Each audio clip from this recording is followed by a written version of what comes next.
Welcome to This Explainer. Today we're diving into something a little different, and honestly, it's absolutely fascinating. We're going to do a deep dive into a single, exceptionally brief digital artifact. Because sometimes, the smallest pieces of media can tell the absolute biggest stories about how we interact with information today. So we're going to treat this tiny fragment of text almost like a digital fossil, and unpack exactly what it says about our culture and our relationship with the profound. Let's get right into it.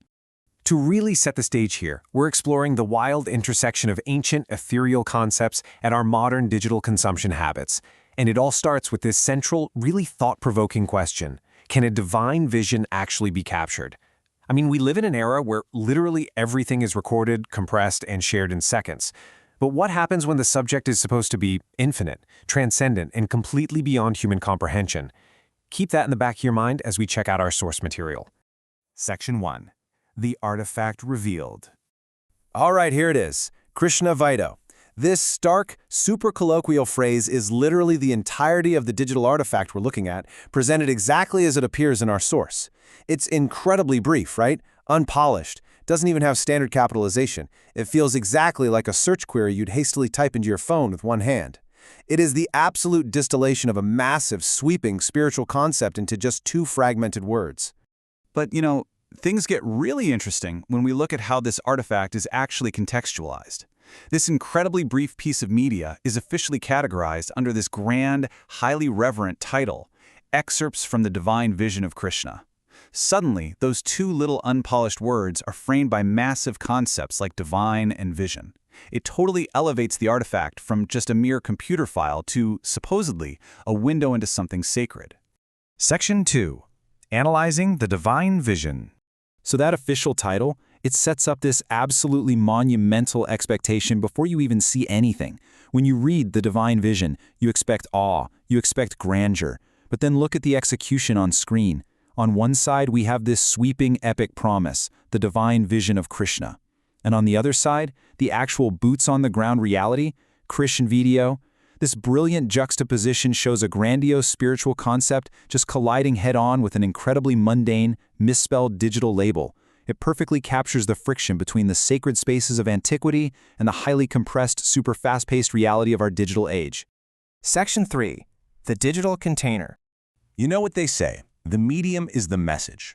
When a vast spiritual excerpt is condensed down into a bite-sized media file, it really forces us to ask how the format itself influences the sacredness of the subject. How do we frame the divine today?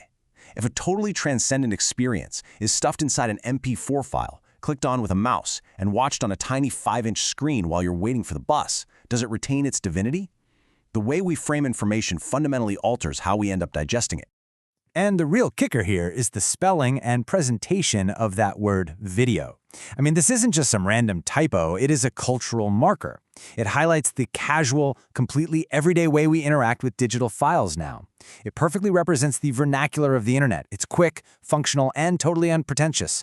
It essentially brings the supreme and the infinite right down to the level of our casual downloads folder. Section 4. Meaning in the excerpt. So, as we zoom out and try to figure out what actually survives all this digital compression, let's break down the core components of our source material. First off, it's explicitly labeled as excerpts, which acknowledges right from the jump that it's incomplete. Second, the entire focus is on a divine vision.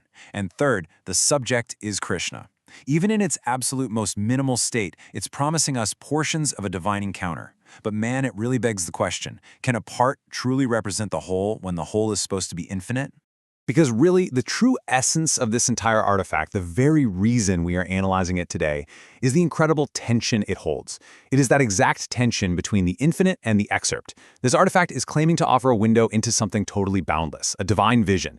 Yet it's deliberately contained within a fragmented, colloquial, highly limited digital excerpt. It is literally trying to put the ocean into a teacup and then casually labeling that teacup video.